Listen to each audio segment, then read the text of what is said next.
സമീപകാലത്ത് കോൺഗ്രസിൽ മറ്റാർക്കുമുണ്ടാകാത്ത പതനമാണു രാഹുൽ മാങ്കൂട്ടത്തിലിൻ്റേത്. ഉയർച്ചയുടെ വേഗം കൂടിയപ്പോൾ പതനത്തിന്റെ ആഴവും കൂടി. സാങ്കേതികത്വം പറഞ്ഞ് MLA ആയി തുടരുന്നുണ്ടെങ്കിലും സസ്പെൻഷൻ നേരിട്ടതോടെ പാർട്ടിയുടെ സംരക്ഷണമില്ലാത്ത MLA ആയി രാഹുൽ മാറും. KSU പ്രവർത്തനം തുടങ്ങി 17ാം വർഷമാണു രാഹുൽ യൂത്ത് കോൺഗ്രസ് സംസ്ഥാന പ്രസിഡന്റായത്. സംസ്ഥാനത്തെ പാർട്ടിയാകെ പ്രചാരണ രംഗത്തിറങ്ങി MLA ആക്കി.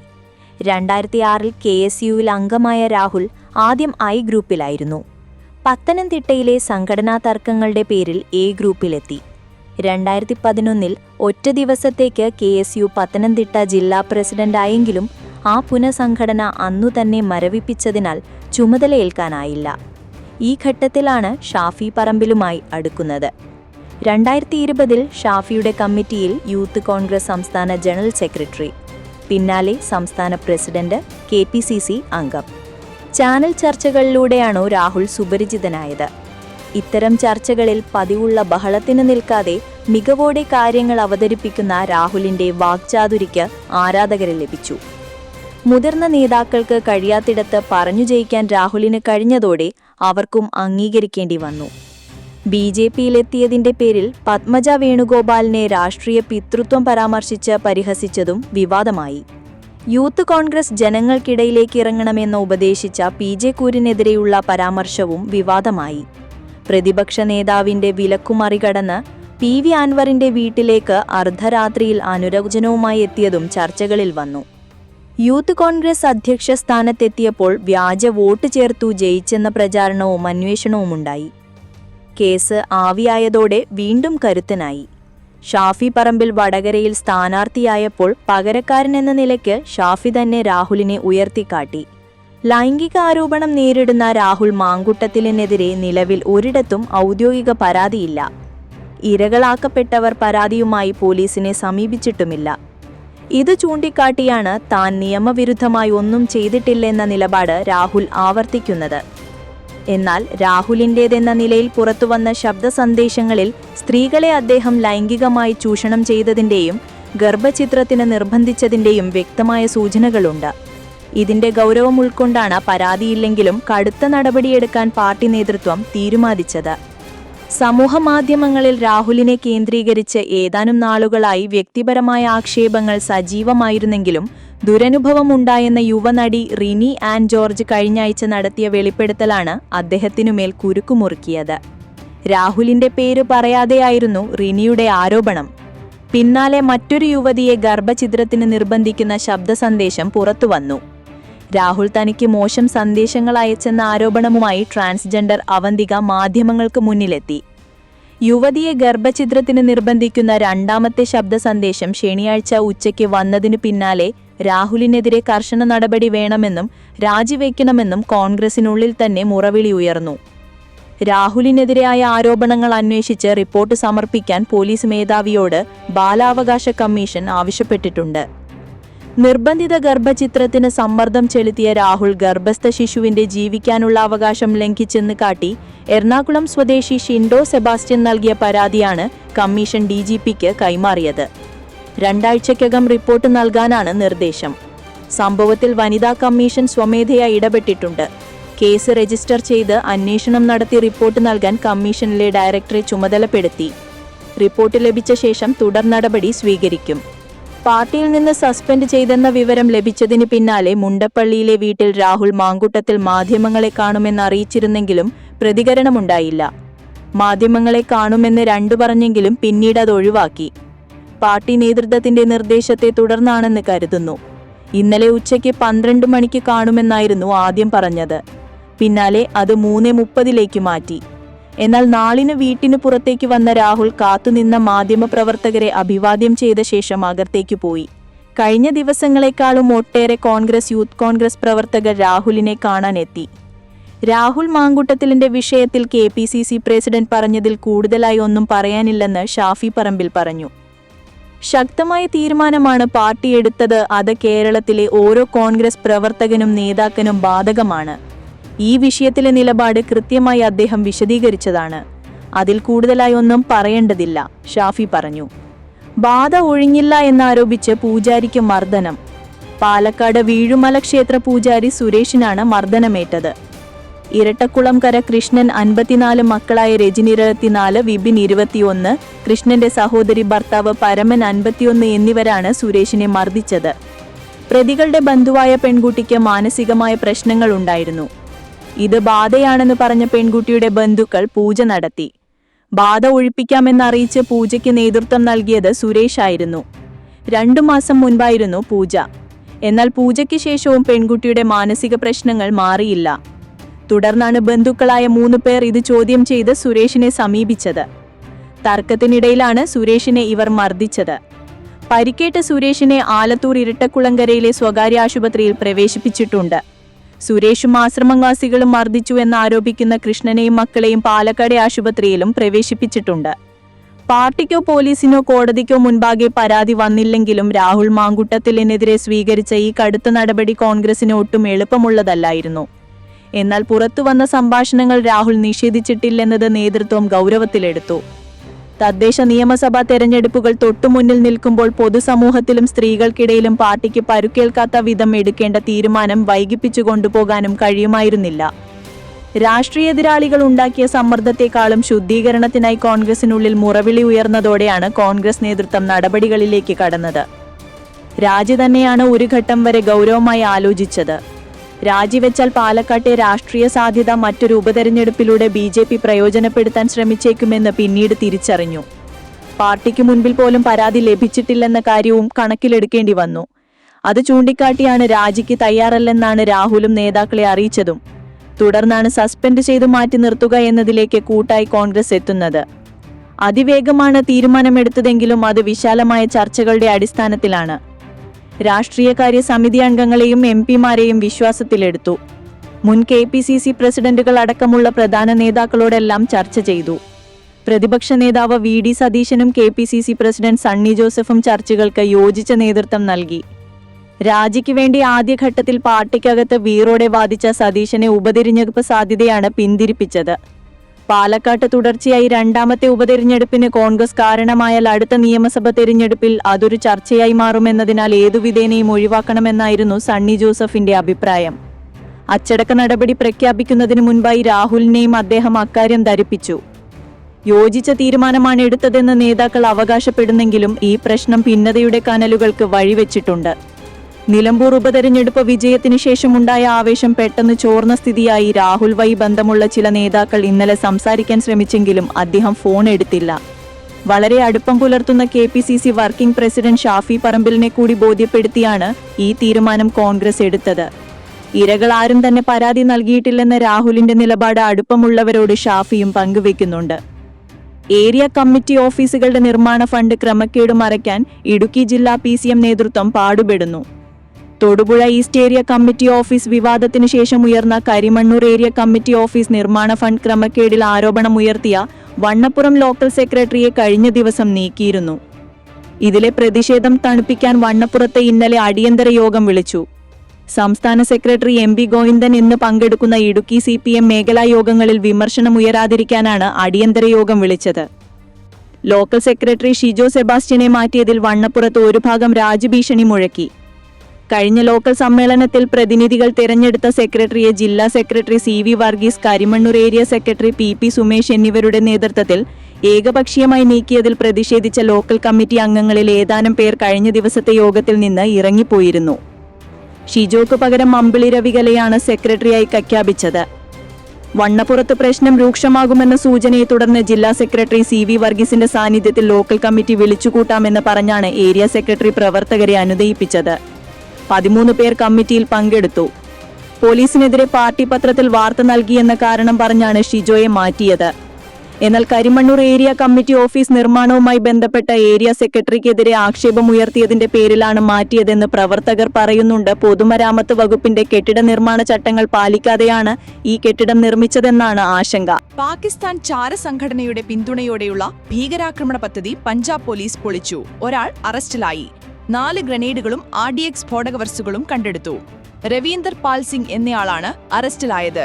മറ്റൊരു പ്രതിക്കായി പോലീസ് തിരച്ചിൽ തുടങ്ങി. UK ആസ്ഥാനമായ ഖലിസ്ഥാൻ ഭീകര സംഘടന ബബ്ബർ ഖൽസ ഇന്റർനാഷണൽ BKI ഭീകരൻ നിഷാന്ത് സിംഗ് ആണ് മുഖ്യ സൂത്രധാരൻ എന്നാണ് പ്രാഥമിക അന്വേഷണത്തിൽ കണ്ടെത്തിയത്. ഇയാൾ പാക് ചാരസംഘടനയുടെ നിർദ്ദേശപ്രകാരമാണ് പദ്ധതി തയ്യാറാക്കിയത്. അമൃത്സർ ഹൈവേയിൽ റോഡ് അരുകിലെ കുറ്റിക്കാട്ടിൽ ബാഗിത ഒളിപ്പിച്ച നിലയിലാണ് സ്ഫോടക വസ്തുക്കൾ കണ്ടെടുത്തത്. ഓപ്പറേഷൻ സിന്ദൂറിൽ ഇന്ത്യൻ സൈന്യം പാകിസ്ഥാന് ഉചിതമായ മറുപടി നൽകിയെന്നും പ്രതിരോധ രാജ്നാഥ് സിംഗ് പറഞ്ഞു. നമ്മുടെ സൈനികർ തീവ്രവാദികളെ കൊലപ്പെടുത്തിയത് അവരുടെ മതത്തിന്റെ പേരിലല്ല, മറിച്ച് അവരുടെ പ്രവൃത്തികളുടെ പേരിലാണെന്നും രാജ്നാഥ് സിംഗ് പറഞ്ഞു. പഹൽഗാം ആക്രമണത്തിന് ശേഷം സൈനിക മേധാവികളെ വിളിച്ച് അവർ ഓപ്പറേഷന് തയ്യാറാണോ എന്ന് ചോദിച്ചതായും പ്രതിരോധ മന്ത്രി പറഞ്ഞു. 3 സായുധ സേനകളുടെയും മേധാവികൾ ഏകകണ്ഠമായി മറുപടി നൽകി. ഏത് ഓപ്പറേഷനും ഞങ്ങൾ തയ്യാറാണ് എന്നായിരുന്നു അവരുടെ ഉത്തരം.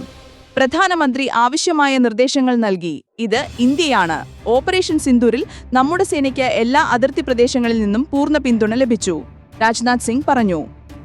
ലോകമെമ്പാടുമുള്ള ആളുകളെ ഞങ്ങളുടെ കുടുംബത്തിന്റെ ഭാഗമായി കണക്കാക്കുകയും വസുധൈവ കുടുംബകം എന്ന സന്ദേശം പ്രചരിപ്പിക്കുകയും ചെയ്യുന്ന രാജ്യമാണ് ഇന്ത്യ. ജാതിയുടെയോ മതത്തിന്റെയോ അടിസ്ഥാനത്തിൽ ഇന്ത്യ വിവേചനം കാണിക്കുന്നില്ല. തീവ്രവാദികൾ മതം തിരിച്ചറിഞ്ഞ ശേഷമാണ് ആളുകളെ കൊന്നത്. നമ്മുടെ സൈനികർ മതത്തിന്റെ അടിസ്ഥാനത്തിലല്ല, മറിച്ച് തീവ്രവാദികളുടെ പ്രവൃത്തികൾ മൂലമാണ് അവരെ കൊന്നത് എന്നും രാജ്നാഥ് സിംഗ് പറഞ്ഞു. തെക്കൻ ഗാസയിലെ ആശുപത്രിയിൽ ഇസ്രായേൽ നടത്തിയ ആക്രമണത്തിൽ അതൃപ്തി അറിയിച്ച് US പ്രസിഡന്റ് ഡൊണാൾഡ് ട്രംപ്. ആക്രമണത്തെക്കുറിച്ച് അറിഞ്ഞിരുന്നില്ലെന്ന് വൈറ്റ് ഹൌസിൽ മാധ്യമങ്ങളുടെ ചോദ്യത്തിന് ട്രംപ് മറുപടി നൽകി. എനിക്ക് അതിൽ സന്തോഷമില്ല, എനിക്കത് കാണാൻ താൽപ്പര്യമില്ല. അതേസമയം നമ്മൾ ആ പേടിസ്വപ്നം അവസാനിപ്പിക്കണം, ട്രംപ് മാധ്യമപ്രവർത്തകരോട് പറഞ്ഞു.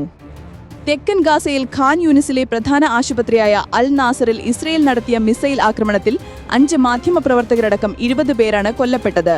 ആശുപത്രിയുടെ 4ാം നിലയിലാണ് മിസൈൽ പതിച്ചത്. രക്ഷാപ്രവർത്തനം നടക്കുന്നതിനിടെ വീണ്ടും ആക്രമണമുണ്ടായി.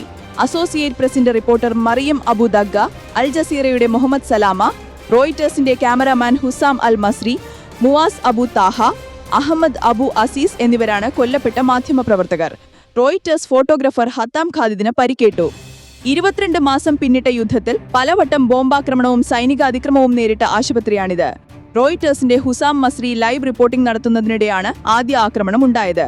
ഇവിടേക്ക് രക്ഷാപ്രവർത്തകരും മറ്റു മാധ്യമപ്രവർത്തകരും ഓടിയെത്തിയപ്പോൾ വീണ്ടും ആക്രമിച്ചു. 2 ആഴ്ച മുൻപ് അൽ ജസീറയുടെ അനസ് അൽ ഷരീഫും മറ്റു 4 മാധ്യമപ്രവർത്തകരും ഇസ്രയേൽ ബോംബിംഗിൽ കൊല്ലപ്പെട്ടിരുന്നു. ഗാസയിലെ ഇസ്രയേൽ ആക്രമണങ്ങളിൽ ഇതുവരെ 192 മാധ്യമപ്രവർത്തകരാണ് കൊല്ലപ്പെട്ടത്. US-ന്റെ അധിക തീരുവ പ്രഖ്യാപനം പ്രാബല്യത്തിൽ വരാൻ 2 ദിവസം മാത്രം ശേഷിക്കെ കർഷകരുടെയും ചെറുകിട വ്യവസായികളുടെയും താൽപ്പര്യങ്ങളിൽ വിട്ടുവീഴ്ച ചെയ്യില്ലെന്ന് വ്യക്തമാക്കി പ്രധാനമന്ത്രി നരേന്ദ്രമോദി. സമ്മർദ്ദം വർദ്ധിക്കാമെന്നും രാജ്യമത് സഹിക്കുമെന്നും പ്രധാനമന്ത്രി വ്യക്തമാക്കി. രാജ്യത്തെ ചെറുകിട വ്യവസായികളുടെയും കർഷകരുടെയും കന്നുകാലി വാർത്തുന്നവരുടെയും താൽപ്പര്യങ്ങളാണ് പരമപ്രധാനം. എത്ര സമ്മർദ്ദമുണ്ടായാലും അവർക്ക് ഒരു ദോഷവും വരാൻ സർക്കാർ അനുവദിക്കില്ല. അതിനെ നേരിടാൻ രാജ്യത്തിന്റെ ശക്തി വർദ്ധിപ്പിക്കുന്നത് തുടരുമെന്നും പ്രധാനമന്ത്രി പറഞ്ഞു. സ്വദേശി ഉൽപ്പന്നങ്ങൾ വ്യാപകമായി ഉപയോഗിക്കാമെന്ന് പ്രധാനമന്ത്രി ആഹ്വാനം ചെയ്തു. മെയ്ഡ് ഇൻ ഇന്ത്യ ഉൽപ്പന്നങ്ങൾ മാത്രം വാങ്ങുക എന്ന മന്ത്രം എല്ലാവരും പിന്തുടരണമെന്നും പ്രധാനമന്ത്രി പറഞ്ഞു. ഇന്ത്യൻ നിർമ്മിത ഉൽപ്പന്നങ്ങൾ മാത്രമാണ് വിൽക്കുന്നതെന്ന് വ്യവസായികൾ അവരുടെ സ്ഥാപനങ്ങൾക്ക് പുറത്ത് വലിയ ബോർഡ് വയ്ക്കണമെന്നും പ്രധാനമന്ത്രി പറഞ്ഞു. ഓഗസ്റ്റ് 6-ന് 25-ന് പകരം തീരുവ ഇരട്ടിയാക്കി US പ്രസിഡന്റ് ഡൊണാൾഡ് ട്രംപ് തീരുവ പ്രഹരം ഏൽപ്പിച്ചു. റഷ്യയിൽ നിന്നും എണ്ണ ഇറക്കുമതി ചെയ്യുന്നതിന്റെ പേരിലായിരുന്നു മൊത്തം തീരുവ 50%. ഇതോടെ US ഏറ്റവും ഉയർന്ന തീരുവ ചുമത്തുന്ന രാജ്യമായി ബ്രസീലിനോടൊപ്പം ഇന്ത്യയും മാറി. രണ്ടാമത് പ്രഖ്യാപിച്ച തീരുവ 27-ന് നിലവിൽ വരും. പ്രശ്നം പരിഹരിക്കപ്പെട്ടില്ലെങ്കിൽ 27-ന് ഇന്ത്യയുടെ മൊത്തം തീരുവ 50%. കയറ്റുമതി മേഖലയിൽ തിരിച്ചടി ഉണ്ടായേക്കാം. വനത്തിൽ അതിക്രമിച്ചു കയറി പുള്ളിമാനിനെ വേട്ടയാടിയെന്ന കേസിൽ 2 പേരെ വനം വകുപ്പ് ഉദ്യോഗസ്ഥർ അറസ്റ്റ് ചെയ്തു. പാതിരി റിസർവ് വനത്തിനുള്ളിൽ പുള്ളിമാനിനെ കുരുക്കുവച്ച് പിടികൂടി ഇറച്ചിയാക്കിയ പാതിരി ഉന്നതിയിലെ സതീഷ് 48, രാജൻ 44 എന്നിവരെ പിടികൂടി. മാനിന്റെ ജഡാവശിഷ്ടങ്ങൾ, കുരുക്ക് നിർമ്മിക്കാൻ ഉപയോഗിച്ച കേബിൾ, ആയുധങ്ങൾ എന്നിവ പ്രതികളുടെ സഹായത്തോടെ അന്വേഷണ സംഘം പാതിരി റിസർവ് വനത്തിനകത്തെ പൊളന്ന ഭാഗത്തു നിന്നും കണ്ടെത്തി. പ്രതികൾ ഇരുവരും വിൽപ്പനയ്ക്കായി കാട്ടിറച്ചി സ്ഥിരമായി നൽകുന്ന പട്ടാണിക്കുപ്പ് ഭാഗത്തുള്ള ആളെ കൂടി കേസിൽ പ്രതി ചേർത്തിട്ടുണ്ട്. ഇയാളെ കണ്ടെത്താനുള്ള അന്വേഷണം ഊർജിതമായി നടക്കുന്നതായി അന്വേഷണ ഉദ്യോഗസ്ഥർ പറഞ്ഞു. അമീബിക് മസ്തിഷ്ക ജ്വര വ്യാപനം തടയാൻ ഈ മാസം 30-നും 31-നും സംസ്ഥാനത്തെ മുഴുവൻ കിണറുകളും ക്ലോറിനേറ്റ് ചെയ്യണമെന്നും ജലസംഭരണ ടാങ്കുകൾ തേച്ചു കഴുകി വൃത്തിയാക്കണമെന്നും സർക്കാർ നിർദ്ദേശം. വീടുകൾ, ആശുപത്രികൾ, വിദ്യാഭ്യാസ സ്ഥാപനങ്ങൾ, ഹോസ്റ്റലുകൾ, ഫ്ളാറ്റുകൾ തുടങ്ങി എല്ലായിടത്തെയും ജലടാങ്കുകൾ വൃത്തിയാക്കണം. രോഗബാധ പല ജില്ലകളിലും റിപ്പോർട്ട് ചെയ്യുന്ന സാഹചര്യത്തിൽ മുഖ്യമന്ത്രിയുടെ നേതൃത്വത്തിൽ ചേർന്ന യോഗത്തിലാണ് തീരുമാനം. തദ്ദേശ സ്വയംഭരണ സ്ഥാപനങ്ങൾ, ഹരിത കേരളം മിഷൻ, ജലവിഭവ വകുപ്പ് എന്നിവയുടെ സഹകരണത്തോടെ ആരോഗ്യവകുപ്പ് നടത്തുന്ന ജനകീയ ക്യാമ്പയിനിൽ എല്ലാ ആരോഗ്യ പ്രവർത്തകരും സ്ഥാപനങ്ങളും പങ്കെടുക്കും. ആരോഗ്യവകുപ്പ് ഉന്നതതല യോഗം ചേർന്ന നിലവിലെ സ്ഥിതി വിലയിരുത്തി. ഈ വർഷം 41 അമീബിക് മസ്തിഷ്ക ജ്വര കേസുകളാണ് റിപ്പോർട്ട് ചെയ്തത്.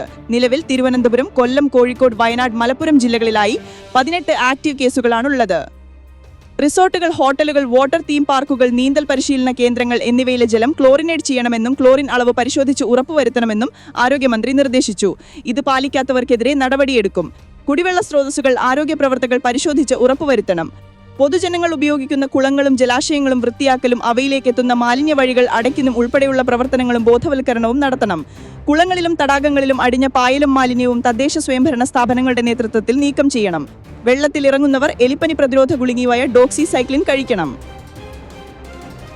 ഓണം അവധിക്ക് ശേഷം അധ്യാപകർക്കും വിദ്യാർത്ഥികൾക്കും പരിശീലനം നൽകുമെന്നും അമീബിക് മസ്തിഷ്ക ജ്വര വ്യാപനം തടയാൻ അടുത്ത മാസം 30-നും 31-നും രാജ്യത്തെ മുഴുവൻ കിണറുകളും ക്ലോറിനേറ്റ് ചെയ്യണമെന്നും ജലസംഭരണ ടാങ്കുകൾ തേച്ചു കഴുകി വൃത്തിയാക്കണമെന്നും സർക്കാർ നിർദ്ദേശം.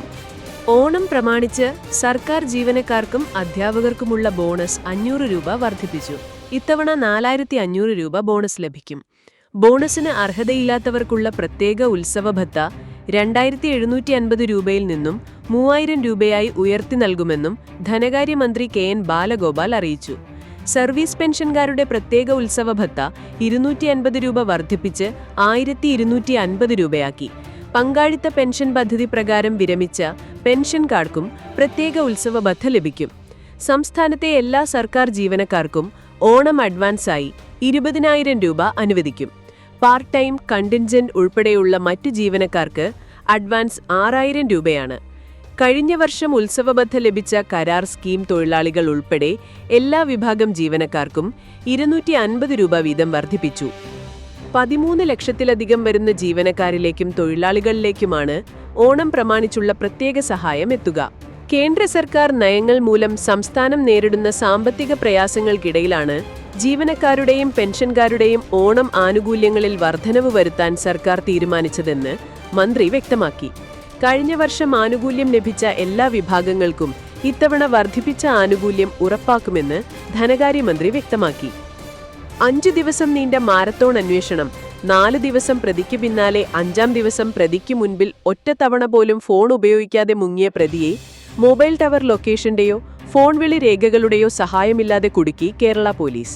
രാമനാട്ടുകരയിൽ ഇതര സംസ്ഥാനക്കാരിയായ കുട്ടിയെ കാറിൽ കയറ്റിക്കൊണ്ടുപോയി മദ്യം നൽകി ലൈംഗിക പീഡനം നടത്തിയ കേസിലെ പ്രതി മലപ്പുറം കോട്ടയ്ക്കൽ പൂക്കിപ്പറമ്പ് വള്ളിക്കാട്ട് റിയാസിനെയാണ് ചെന്നൈയിൽ നിന്നും കേരള പോലീസ് പിടികൂടിയത്. കുട്ടിയെ ശാരീരിക ഉപദ്രവം നടത്തി ഇറക്കിവിട്ട ശേഷം റിയാസ് മടങ്ങിയെങ്കിലും കുട്ടിയെ കാണാനില്ലെന്ന് രക്ഷിതാക്കൾ പരാതിപ്പെട്ടതിനു പിന്നാലെ പോലീസ് അന്വേഷിക്കുന്നുണ്ടെന്ന വിവരം ലഭിച്ച പ്രതി ഫോൺ സ്വിച്ച് ഓഫ് ചെയ്ത് കടന്നുകളയുകയായിരുന്നു. ഈ മാസം 20-ന് രാത്രി മലപ്പുറം, കൽപ്പകഞ്ചേരി, കോട്ടയ്ക്കൽ, തിരൂരങ്ങാടി, മഞ്ചേരി ഭാഗങ്ങളിൽ കറങ്ങിയ ശേഷം പ്രതി 21-ന് കാലത്ത് വളാഞ്ചേരിയിൽ നിന്നും പാലക്കാട്ടേക്കുള്ള ബസ്സിൽ കയറിയതായി പോലീസ് അന്വേഷണത്തിൽ കണ്ടെത്തി. തുടർന്ന് ഫറോക്ക് ACP AM സിദ്ദിഖിന്റെ നേതൃത്വത്തിലുള്ള ക്രൈം സ്ക്വാഡും ഫറോക്ക് SHO ശ്രീജിത്തിന്റെ നേതൃത്വത്തിലുള്ള അന്വേഷണ സംഘവും ഉടനെ തന്നെ പാലക്കാട്ടേക്ക് തിരിച്ചു. പാലക്കാട് നഗരത്തിൽ പ്രതി തങ്ങിയിട്ടില്ലെന്ന് മനസ്സിലാക്കിയ അന്വേഷണ സംഘത്തിന് അതേസമയം തന്നെ പാലക്കാട് നിന്നും പുറപ്പെട്ട സേലം ബസ്സിൽ ഇതേ രൂപസാദൃശ്യമുള്ള ആൾ കയറിയെന്ന വിവരം ബസ് സ്റ്റാൻഡിൽ നിന്നും ലഭിച്ചു. എന്നാൽ അപ്പോഴേക്കും ബസ് സേലത്തെത്തിയിരുന്നു. സേലത്ത് വണ്ടി ഇറങ്ങിയ പ്രതി അവിടെ നിന്നും മൈസൂരിലേക്കുള്ള ബസ് കയറുന്ന നിർണായകമായ CCTV ദൃശ്യങ്ങൾ ലഭിച്ചതാണ് പിന്നീട് അന്വേഷണത്തിൽ വഴിത്തിരിവായത്. ഇതോടെ പോലീസ് മൈസൂരിലേക്ക് കുതിച്ചു. എന്നാൽ മൈസൂരിൽ നിന്നും പ്രതി എങ്ങോട്ട് പോയെന്ന് യാതൊരു അറിവും ലഭിച്ചില്ല. തുടർന്ന് മൈസൂരിൽ നിന്നും ആ സമയത്ത് ബംഗളൂരുവിലേക്ക് പുറപ്പെട്ട 4 ബസ്സുകളിലെ കണ്ടക്ടർമാർക്ക് പ്രതിയുടെ ഫോട്ടോ അയച്ചു കൊടുത്തു. ഇതിൽ ഒരു ബസ്സിൽ പ്രതി ഉണ്ടായിരുന്നുവെന്ന സംശയം ഒരു കണ്ടക്ടർ അറിയിച്ചു. ആ വിവരം കിട്ടിയപ്പോഴേക്കും ബസ് ബംഗളൂരുവിലെത്തി അരമണിക്കൂർ കഴിഞ്ഞിരുന്നു. പോലീസ് സംഘം ബംഗളൂരുവിലെത്തിയെങ്കിലും പ്രതിയെക്കുറിച്ച് പിന്നീടുള്ള അറിവൊന്നും ലഭിച്ചില്ല. 22-ന് പ്രതി ബംഗളൂരുവിലുള്ള തന്റെ പഴയ സുഹൃത്തുക്കളെ കണ്ടുവെന്ന വിവരം ലഭിച്ചു. അവിടെ ചുറ്റിക്കറങ്ങിയ പ്രതി 1-2 മണിക്കൂറിൽ കൂടുതൽ ഒരു സ്ഥലത്തും ചിലവഴിച്ചില്ല. 23-ന് ബംഗളൂരു നഗരത്തിന് പുറത്ത് ഓട്ടോയിലും ടാക്സിയിലും കറങ്ങിയ പ്രതി 24-ന് രാത്രിയോടെ ചെന്നൈയിലേക്ക് ട്രെയിൻ കയറുന്ന CCTV ദൃശ്യങ്ങൾ പോലീസിന് ലഭിച്ചു. അതുവരെ പോലീസ് പ്രതിക്കു പിന്നാലെയാണ് ഓടിയതെങ്കിൽ ഇത്തവണ ട്രെയിനിനെ മറികടന്ന് ഓടിയത് പ്രതിക്ക് മുന്നിലാണ്. ചെന്നൈയിലെത്തിയ ഒഡീഷയിലേക്കുള്ള ട്രെയിനിൽ കയറാൻ പ്ലാൻ ചെയ്ത് പ്രതിയെ വരവേറ്റത് മഫ്തി വേഷത്തിലെത്തിയ ഫറോക്ക് ACPയുടെ ക്രൈം സ്ക്വാഡായിരുന്നു. 20 കാലത്ത് 6 മണി മുതൽ കേരള പോലീസ് നടത്തിയ മാരത്തോൺ ഓട്ടത്തിനാണ് ഇതോടെ ശുഭപര്യവസാനമായത്. രാത്രിയിൽ പൊതുജനമധ്യത്തിൽ വരാതെ കടത്തിണ്ണയിലോ ഷെഡിലോ പ്രതിവിശ്രമിച്ചിരുന്നുവെങ്കിലും പോലീസ് നടത്തിയ തീവ്ര പരിശ്രമത്തിന്റെ അന്തിമ വിജയമാണ് ചെന്നൈയിലുണ്ടായത്. Kozhikode commissioner T. നാരായണന്റെയും DCP അരുൺ പവിത്രന്റെയും കൃത്യമായ മാർഗനിർദ്ദേശത്തിൽ നടത്തിയ ചിട്ടയായ അന്വേഷണമാണ് മൊബൈൽ ഫോൺ വിളികളുടെയോ മൊബൈൽ ടവറിന്റെയോ സഹായമില്ലാതെ പ്രതിയിലേക്കെത്താൻ അന്വേഷണ സംഘത്തിന് സഹായകമായത്. Sub inspector PC Sujith, assistant sub inspector Arunkumar Marthara, senior CPOമാരായ IT വിനോദ്, അനുജ് വളയനാട്, CPOമാരായ സനീഷ് പന്തിരാങ്കാവ്, സുബീഷ് വേങ്ങരി, അഖിൽ ബാബു എന്നിവരാണ് 5 ദിവസം വിശ്രമമില്ലാതെ മാരത്തോൺ അന്വേഷണം നടത്തി പ്രതിയെ പിടികൂടിയത്. സൈബർ സെല്ലിലെ CPOമാരായ സുജിത്തും ഷെഫിനും സേവനമാണ് അന്വേഷണത്തിൽ ലഭിച്ചത്. ഈ വർഷത്തെ മൈസൂരു ദസറ എഴുത്തുകാരിയും ബുക്കർ പുരസ്കാര ജേതാവുമായ ബാനു മുസ്താഖ് ഉദ്ഘാടനം ചെയ്യുമെന്ന കർണാടക സർക്കാരിന്റെ പ്രഖ്യാപനത്തിന് പിന്നാലെ വിവാദം. ഹിന്ദു ഉത്സവമായ ദസറ ഒരു മുസ്ലിം വനിത ഉദ്ഘാടനം ചെയ്യുന്നത് ശരിയല്ല എന്ന BJP മുൻ MP പ്രതാപ് സിംഹയുടെ പ്രസ്താവനയാണ് വിവാദമായത്. അതേസമയം സർക്കാർ നിലപാടിൽ മാറ്റമില്ലെന്ന് മുഖ്യമന്ത്രി സിദ്ധരാമയ്യയും ചടങ്ങ് ഉദ്ഘാടനം ചെയ്യുമെന്ന് ബാനു മുസ്താഖും പറഞ്ഞു. പ്രശസ്തമായ മൈസൂരു ദസറ ആഘോഷത്തിൽ പങ്കെടുക്കാൻ ലോകമെമ്പാടും നിന്ന് ആളുകൾ എത്താറുണ്ട്. ഇത്തവണ ദസറ ഉദ്ഘാടകയായി ഒരു സ്ത്രീയെ തിരഞ്ഞെടുത്ത കർണാടക സർക്കാരിന്റെ തീരുമാനത്തിന് വലിയ പ്രശംസ ലഭിച്ചിരുന്നു. എന്നാൽ ദസറ മതേതര ഉത്സവമല്ലെന്നും അതിനാൽ തന്നെ മുസ്ലിം മതവിശ്വാസിയായ ബാനു മുസ്താഖിനെ പങ്കെടുപ്പിക്കരുതെന്നുമാണ് പ്രതാപ് സിംഹയുടെ വാദം. ബാനു മുസ്താഖ് ഒരു മുസ്ലിം ആയതുകൊണ്ടല്ല ഞങ്ങൾക്ക് എതിർപ്പ്. സാഹിത്യരംഗത്ത് അവർ കൈവരിച്ച നേട്ടങ്ങളിൽ ഞങ്ങൾ എല്ലാവരും സന്തോഷിക്കുന്നു. ആ ബഹുമാനം അവരോടുണ്ട്. പക്ഷേ ദസറ ഹിന്ദു മത ആഘോഷമാണ്. അതിനാൽ തന്നെ ഒരു മുസ്ലിം മതവിശ്വാസി അത് ഉദ്ഘാടനം ചെയ്യുന്നതിൽ ഞങ്ങൾക്ക് എതിർപ്പുണ്ട്. ദസറ മതേതര ഉത്സവമല്ല, ഞങ്ങളുടെ മാത്രം ഉത്സവമാണ് എന്നും സിംഹ പറഞ്ഞു. എന്നാൽ സർക്കാരിന്റെ നിലപാടിൽ മാറ്റമില്ലെന്ന് കർണാടക മുഖ്യമന്ത്രി സിദ്ധരാമയ്യ വ്യക്തമാക്കി. ബാനു മുസ്താഖിനോട് സംസാരിച്ചുവെന്നും അവരെ ഔദ്യോഗികമായി ക്ഷണിക്കുമെന്നും അദ്ദേഹം പറഞ്ഞു. ടോട്ടൽ ഫോർ യു സാമ്പത്തിക തട്ടിപ്പ് കേസിലെ പ്രതിയായ ശബരിനാഥിന്റെ കുരുക്കിൽപ്പെട്ട അഭിഭാഷകന് നഷ്ടപ്പെട്ടത് 70 ലക്ഷം രൂപയെന്ന് പോലീസ്. ബാങ്ക് വഴി 34 ലക്ഷം രൂപ കൊടുത്തതിനു പുറമെ പണമായി 36 ലക്ഷം രൂപ കൂടി ശബരിനാഥിന് നൽകിയിരുന്നു. സഞ്ജയ് എന്ന അഭിഭാഷകന്റെ പരാതിയിൽ കേസെടുത്ത വഞ്ചിയൂർ പോലീസ് അന്വേഷണം ആരംഭിച്ചു. ശബരിനാഥ് ഒളിവിലാണെന്ന് പോലീസ് പറഞ്ഞു. ടോട്ടൽ ഫോർ യു കേസിൽ ജാമ്യത്തിലുള്ള ശബരിയുടെ ജാമ്യം റദ്ദാക്കണമെന്നാവശ്യപ്പെട്ട് പോലീസ് കോടതിയിൽ അപേക്ഷ നൽകും. ഓൺലൈൻ ട്രേഡിംഗ് സ്ഥാപനം നടത്തി ലാഭമുണ്ടാക്കി നൽകാമെന്ന് പറഞ്ഞാണ് ശബരിനാഥ് പുതിയ തട്ടിപ്പ് നടത്തിയിരിക്കുന്നത്. അഭിഭാഷകനുമായി കോടതിയിൽ വെച്ചുള്ള പരിചയമാണ് സാമ്പത്തിക ഇടപാടിലേക്ക് എത്തിച്ചത്. കോടികളുടെ സാമ്പത്തിക തട്ടിപ്പ് നടത്തിയതിന് 2008 അറസ്റ്റിലായ ശബരിനാഥ് ഒട്ടേറെ കേസുകളിൽ വിചാരണ നേരിടുകയാണ്. 18 വയസ്സുള്ളപ്പോഴാണ് ശബരിനാഥൻ തിരുവനന്തപുരത്തെ medical college, Chalakuzhi, statue Capitol, towers, Punnapuram എന്നീ സ്ഥലങ്ങൾ കേന്ദ്രീകരിച്ച് ഐനെസ്റ്റ്, SJR, ടോട്ടൽ സൊല്യൂഷൻസ് എന്നീ സ്ഥാപനങ്ങൾ ആരംഭിച്ച് തട്ടിപ്പിന് തുടക്കം കുറിച്ചത്. നിക്ഷേപകർക്ക് 100% വളർച്ചാ നിരക്കും 20% ഏജന്റ് കമ്മീഷനും വാഗ്ദാനം ചെയ്തു. സ്ഥാപനങ്ങളുടെ ആഘോഷ പരിപാടികൾ ലക്ഷങ്ങൾ ചെലവഴിച്ചാണ് നടത്തിയത്. സിനിമാ നിർമ്മാണവുമൊക്കെയായി ആഡംബര ജീവിതം നയിക്കുമ്പോഴാണ് ബിസിനസ് തകർന്ന് 19-ാം വയസ്സിൽ ശബരി അറസ്റ്റിലായത്. കോടികളുടെ ഭൂമി, പാതിവഴിയിലെത്തിയ റിസോർട്ട്, 10 പവന്റെ വജ്ര സ്വർണ്ണാഭരണങ്ങൾ, 22 ആഡംബര കാറുകൾ എന്നിവ അറസ്റ്റ് ചെയ്യുമ്പോൾ ഇയാളുടെ പേരിലുണ്ടായിരുന്നു. 33 കേസുകളിലാണ് പോലീസ് അന്ന് പ്രതി ചേർത്തത്. ഏജന്റുമാർ മുഖേന പൊതുജനങ്ങളിൽ നിന്നും കൈക്കൂലി വാങ്ങിയ മോട്ടോർ വാഹന വകുപ്പ് ഉദ്യോഗസ്ഥർക്കെതിരെ നടപടിയുമായി വിജിലൻസ്. ഓപ്പറേഷൻ ഓൺ വീൽസ് എന്ന പേരിൽ സംസ്ഥാന വ്യാപകമായി വിജിലൻസ് നടത്തിയ മിന്നൽ പരിശോധനയിൽ നേരിട്ടും ഗൂഗിൾ പേ വഴിയും ഉദ്യോഗസ്ഥർ പണം വാങ്ങിയെന്ന് കണ്ടെത്തി. 112 ഉദ്യോഗസ്ഥർക്കെതിരെ തുടർ നടപടി സ്വീകരിക്കാൻ വിജിലൻസ് ഡയറക്ടർ മനോജ് എബ്രഹാം ശുപാർശ നൽകി. 72 ഉദ്യോഗസ്ഥർക്കെതിരെ വകുപ്പുതല നടപടിക്കും 40 ഉദ്യോഗസ്ഥർക്കെതിരെ വിജിലൻസ് കേസെടുക്കാനുമാണ് ശുപാർശ. എറണാകുളം ജില്ലയിലെ ഒരു RTO ഓഫീസിലെ ഉദ്യോഗസ്ഥർ ഓഫീസിലെ വിരമിക്കൽ ചടങ്ങിൽ നൽകുന്നതിനായി 4 സ്വർണ്ണമോതിരം വാങ്ങി നൽകാൻ ഡ്രൈവിംഗ് സ്കൂൾ ഉടമകളോട് ആവശ്യപ്പെട്ടതായി കണ്ടെത്തി. റോഡ് സുരക്ഷാ വാരാചരണത്തോടനുബന്ധിച്ചുള്ള പരിപാടികൾക്കായി പോസ്റ്റർ അച്ചടിക്കാനും ആവശ്യപ്പെട്ടു. വാട്സാപ്പിലൂടെയാണ് സന്ദേശങ്ങൾ അയച്ചതെന്നും കണ്ടെത്തി. അപേക്ഷകരുടെയും ടെസ്റ്റ് പാസ്സാകേണ്ടവരുടെയും വിവരങ്ങൾ ഏജന്റുമാർ വാട്സാപ്പ്, ടെലഗ്രാം എന്നിവ വഴി കൈമാറിയതായും കണ്ടെത്തി. 7 റീജിയണൽ ട്രാൻസ്പോർട്ട് ഓഫീസുകളിലും 64 സബ് റീജിയണൽ ട്രാൻസ്പോർട്ട് ഓഫീസുകളിലും നടത്തിയ മിന്നൽ പരിശോധനയിൽ ഉദ്യോഗസ്ഥർക്ക് കൈക്കൂലി നൽകുന്നതിനായി എത്തിയ 11 ഏജന്റുമാരിൽ നിന്ന് 1,40,760 രൂപ പിടിച്ചെടുത്തു. വിജിലൻസ് ഉദ്യോഗസ്ഥർ എത്തിയതറിഞ്ഞ് വലിച്ചെറിഞ്ഞ നിലയിൽ 49,300 രൂപ Nilambur sub regional transport office പരിസരത്തുനിന്ന് കണ്ടെത്തി. വൈക്കം സബ് റീജിയണൽ ട്രാൻസ്പോർട്ട് ഓഫീസിൽ ജനലിൽ പണം ഒളിപ്പിച്ചു വെച്ച നിലയിലാണ് കണ്ടത്. വിവിധ ഓഫീസുകളിലെ ഉദ്യോഗസ്ഥരുടെ UPI ഇടപാട് പ്രാഥമികമായി പരിശോധിച്ചതിൽ 21 ഉദ്യോഗസ്ഥർ വിവിധ ഏജന്റുമാരിൽ നിന്നും 7,84,598 രൂപ നിയമവിരുദ്ധമായി കൈപ്പറ്റിയിരുന്നെന്നാണ് കണ്ടെത്തിയിട്ടുള്ളത്. അക്കൗണ്ട് സ്റ്റേറ്റ്മെന്റുകൾ ഉൾപ്പെടെ ശേഖരിച്ച് വിശദ പരിശോധന നടത്തിയതിൽ ഉദ്യോഗസ്ഥർ ഏജന്റുമാരിൽ നിന്ന് നേരിട്ടും ബന്ധുക്കളുടെ അക്കൗണ്ട് വഴിയും UPI മുഖേന വ്യാപകമായി കൈക്കൂലി പണം സ്വീകരിച്ചിരുന്നുവെന്നാണ് വിജിലൻസ് പറയുന്നത്. ഉദ്യോഗസ്ഥർ ഡ്രൈവിംഗ് സ്കൂൾ ഉടമകൾക്കും ഏജന്റുമാർക്കും അനധികൃതമായി സൗകര്യങ്ങൾ ഒരുക്കി നൽകിയിരുന്നുവെന്നു കണ്ടെത്തിയിട്ടുണ്ട്. ഉദ്യോഗസ്ഥർ അപേക്ഷകരുടെ വിവരങ്ങൾ ഏജന്റുമാർക്കും ഏജന്റുമാർ തങ്ങളിലൂടെ അപേക്ഷ സമർപ്പിച്ചവരുടെയും ഡ്രൈവിംഗ് സ്കൂളുകളിലൂടെ ടെസ്റ്റിനെത്തിയവരുടെയും വിവരങ്ങൾ ഉദ്യോഗസ്ഥർക്കും സ്ഥിരമായി വാട്സാപ്പ്, ടെലഗ്രാം എന്നിവ വഴി കൈമാറിയിരുന്നുവെന്നും കണ്ടെത്തി. ഏജന്റുമാർ വാട്സാപ്പിലൂടെ അയച്ചു നൽകുന്ന അപേക്ഷകരുടെ അപേക്ഷകളിൽ ഉദ്യോഗസ്ഥർ അനുകൂലമായി നടപടി സ്വീകരിച്ച ശേഷം ഇതിന്റെ വിവരങ്ങൾ തിരികെ വാട്സാപ്പിലൂടെ അയച്ചു നൽകുന്നതും കണ്ടെത്തി. ഉദ്യോഗസ്ഥരുടെയും അവരുടെ ബന്ധുക്കളുടെയും അക്കൗണ്ടിലേക്ക് ഏജന്റുമാർ UPI മുഖേന കൈക്കൂലി പണം അയച്ചു നൽകുകയും ഇടപാടിന്റെ സ്ക്രീൻഷോട്ടുകൾ വാട്സാപ്പ് വഴി കൈമാറുകയും ചെയ്തതായി കണ്ടെത്തിയിട്ടുണ്ട്. ഇത്തരത്തിൽ പണം കൈമാറുന്നതിനായി ചില സ്ഥാപനങ്ങളുടെ വരെ ബാങ്ക് അക്കൗണ്ടുകൾ ഉപയോഗിച്ചതിന്റെ തെളിവുകളും വിജിലൻസിന് ലഭിച്ചു. ഭൂരിഭാഗം മോട്ടോർ വാഹന വകുപ്പ് ഉദ്യോഗസ്ഥരും ഡ്രൈവിംഗ് സ്കൂളുകളിൽ കൃത്യമായ പരിശോധനകൾ നടത്തി ക്രമക്കേടുകളിൽ നടപടി സ്വീകരിക്കാറില്ല എന്നും മലപ്പുറം, കണ്ണൂർ ജില്ലകളിൽ ലൈസൻസ് ഇല്ലാതെ വരെ ഡ്രൈവിംഗ് സ്കൂളുകൾ പ്രവർത്തിക്കുന്നുണ്ടെന്നും വിജിലൻസ് കണ്ടെത്തി.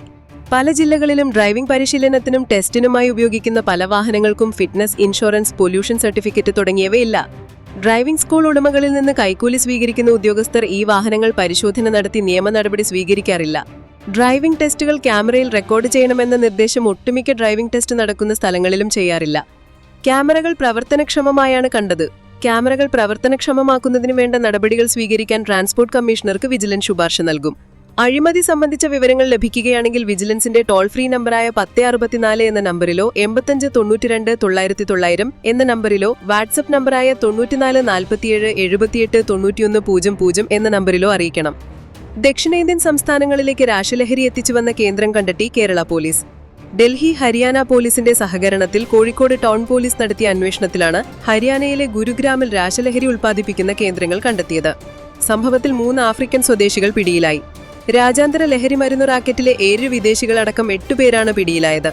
രാസലഹരി കേസുകളിൽ അറസ്റ്റുകൾ ഉണ്ടാകാറുണ്ടെങ്കിലും വൻതോതിൽ രാസലഹരി ഉൽപ്പാദിപ്പിക്കുന്ന കിച്ചണുകൾ കണ്ടെത്തുന്നത് ഇതാദ്യമാണ്.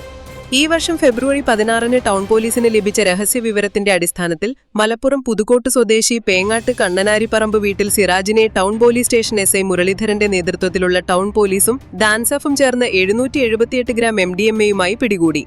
ഈ കേസിൽ നടത്തിയ തുടരന്വേഷണത്തിൽ പ്രതി ഡൽഹിയിൽ നിന്നും ട്രെയിൻ മാർഗമാണ് മയക്കുമരുന്ന് കൊണ്ടുവന്നതെന്ന് കണ്ടെത്തി.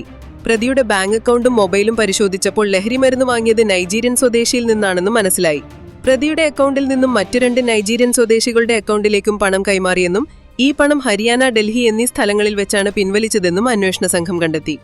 ലഹരിമരുന്നുമായി ബന്ധപ്പെട്ട് നടത്തിയ ഇടപാടാണിതെന്നും മനസ്സിലാക്കിയ പോലീസ് അക്കൗണ്ട് ഉടമകളായ നൈജീരിയൻ പൗരന്മാരായ David Ugochukwu John, Henry Onichukwu, Okoli Romanus എന്നിവർ ഇതിലെ കണ്ണികളാണെന്ന് കണ്ടെത്തി. ഇവരുടെ ലൊക്കേഷൻ ഹരിയാനയിലെ ഗുരുഗ്രാം എന്ന സ്ഥലത്താണെന്ന് വ്യക്തമായതോടെ ടൗൺ പോലീസ് ഇക്കാര്യം ഹരിയാന പോലീസിനെ അറിയിച്ചു. കോഴിക്കോട് നിന്ന് ലഭിച്ച വിവരത്തിന്റെ അടിസ്ഥാനത്തിൽ ഹരിയാന പോലീസ് നൈജീരിയൻകാർ താമസിക്കുന്ന ഗുരുഗ്രാമിലെത്തി സ്ഥലം റെയ്ഡ് ചെയ്തു. റെയ്ഡിൽ സിന്തറ്റിക് ലഹരി മരുന്നുകൾ അനധികൃതമായി ഉൽപ്പാദിപ്പിച്ച് വിതരണം ചെയ്യുന്ന 6 നൈജീരിയൻ സ്വദേശികളും 1 നേപ്പാൾ സ്വദേശിയും 1 മിസോറാം സ്വദേശിനിയും ഉൾപ്പെടെ 8 പേരെ അറസ്റ്റ് ചെയ്തു. ഇവർ താമസിക്കുന്ന സ്ഥലത്തു നിന്നും 1.60 kilo sulphur, 904 gram cocaine, 2.34 kilo അസംസ്കൃത കൊക്കെയിൻ, 7500 രൂപ, 42 മൊബൈൽ ഫോണുകൾ, 3 ഇലക്ട്രോണിക് തുലാസുകൾ, പാക്കിംഗ് സാമഗ്രികൾ എന്നിവയും പിടിച്ചെടുത്തു. തുടർന്ന് പ്രതികളെ ഹരിയാന പോലീസ് കസ്റ്റഡിയിലെടുത്തു. ഇവരിൽ നിന്നും പിടിച്ചെടുത്ത ലഹരിമരുന്നിന് വിപ്പയിൽ 1 കോടിയിലേറെ വിലയുണ്ട്. വിദേശികളായ പ്രതികളിൽ ഒക്കോലി റൊമാനസ് എന്ന നൈജീരിയക്കാരനൊഴികെ ബാക്കിയുള്ള വിദേശികൾക്ക് സാധുവായ ടൂറിസ്റ്റ് വിസയോ റെസിഡൻഷ്യൽ വിസയോ ഇന്ത്യയിൽ തങ്ങുന്നതിനുള്ള മറ്റു രേഖകളൊന്നുമില്ലായിരുന്നു. പ്രതികൾ ഡാർക്ക് വെബ് ഉപയോഗിച്ചാണ് പ്രധാനമായും ലഹരിമരുന്ന് കച്ചവടം നടത്തി വന്നിരുന്നത്. പിടിയിലായവരിൽ ചില പ്രതികൾക്ക് ഇതിനു മുൻപ് ഡൽഹി, ഹിമാചൽ പ്രദേശ് ഉൾപ്പെടെയുള്ള സംസ്ഥാനങ്ങളിൽ ലഹരിമരുന്നുമായി ബന്ധപ്പെട്ട കേസുകൾ നിലവിലുണ്ട്. ഹരിയാന ഗുരുഗ്രാമിലെ ഇൻഡസ്ട്രിയൽ എസ്റ്റേറ്റിലാണ് രാസലഹരി എത്തിക്കുന്ന കിച്ചണുകൾ പോലീസ് കണ്ടെത്തിയത്. നൈജീരിയയിലെ തൊഴിലില്ലായ്മയും അഴിമതിയും കാരണമാണ് ലഹരിമരുന്ന് ഉൽപ്പാദനത്തിൽ ഏർപ്പെട്ടു വന്നതെന്നാണ് നൈജീരിയൻ സ്വദേശികൾ നൽകിയ മൊഴി. കോഴിക്കോട് എത്തിച്ച പ്രതികളെ കോടതിയിൽ ഹാജരാക്കി. Kozhikode town police station inspector ജിതേഷിന്റെ നേതൃത്വത്തിൽ ടൗൺ പോലീസ് 2 സംഘങ്ങളായാണ് കേസിൽ അന്വേഷണം നടത്തിയത്. ഒരു സംഘം ഡൽഹിയിലും ഹരിയാനയിലുമായിരുന്നു അന്വേഷിച്ചത്. മറ്റൊരു സംഘം ഹിമാചൽ പ്രദേശിലും അന്വേഷിച്ചു. സബ് ഇൻസ്പെക്ടർമാരായ Saji Shinob, Muhammad Sabeer, senior civil police ഓഫീസർമാരായ ദീപു രാഗേഷ്, രഘുരാജ്, സുഗേഷ്, ബിപിൻ, രഞ്ജിത്ത് എന്നിവരടങ്ങിയ അന്വേഷണ സംഘമാണ് പ്രതികളെ കസ്റ്റഡിയിലെടുത്തത്. നിർണായകമായത് സിറാജിന്റെ അക്കൗണ്ട് ഇടപാടുകൾ. 778 ഗ്രാം MDMAയുമായി പിടിയിലായ സിറാജിന്റെ ബാങ്ക് ഇടപാടുകളാണ് അന്വേഷണത്തിൽ നിർണായകം. സാധാരണഗതിയിൽ ലഹരിമരുന്ന് കടത്തുന്നവർ അത് ഉപയോഗിക്കാറുണ്ടെങ്കിലും ആശീലമില്ലാത്ത സിറാജ് മുൻപും MDMA കടത്തുകേസിൽ പിടിയിലായിരുന്നു. ഹിമാചൽ പ്രദേശിലെ ജയിലിൽ 10 മാസം തടവ് ശിക്ഷയ്ക്ക് ശേഷം പുറത്തിറങ്ങിയിട്ടും ലഹരികടത്ത് തുടരുകയായിരുന്നു. നിസാമുദ്ദീൻ തിരുവനന്തപുരം സൂപ്പർഫാസ്റ്റ് എക്സ്പ്രസിൽ കോഴിക്കോട് ഇറങ്ങുന്ന സിറാജിന്റെ പക്കൽ ലഹരിമരുന്നുണ്ടാകാമെന്ന രഹസ്യ വിവരമാണ് ഇയാളെ പിടികൂടാൻ അന്ന് സഹായകമായത്. ഡൽഹിയിൽ നിന്നും ഗോവ വരെ വിമാനത്തിലെത്തി അവിടെ നിന്ന് ട്രെയിൻ മാർഗമാണ് സിറാജ് കോഴിക്കോട് എത്തിയത്. ഡൽഹിയിൽ നിന്നും കോഴിക്കോട്ടേക്ക് വരുന്ന ട്രെയിനിന്റെ AC കോച്ചിലെ ശുചീഗൃഹത്തിൽ MDMA ഒളിപ്പിച്ചു വെച്ച ശേഷം ട്രെയിൻ ഗോവയിലെത്തും മുൻപ് വിമാനത്തിൽ അവിടെ എത്തി അതേ ട്രെയിനിൽ യാത്ര ചെയ്ത് കോഴിക്കോട് എത്തുമ്പോൾ ശുചീഗൃഹത്തിൽ നിന്നും MDMA എടുത്ത് ട്രെയിനിൽ നിന്നിറങ്ങുന്ന രീതിയാണ് ഇയാൾ അവലംബിച്ചു വന്നിരുന്നത്.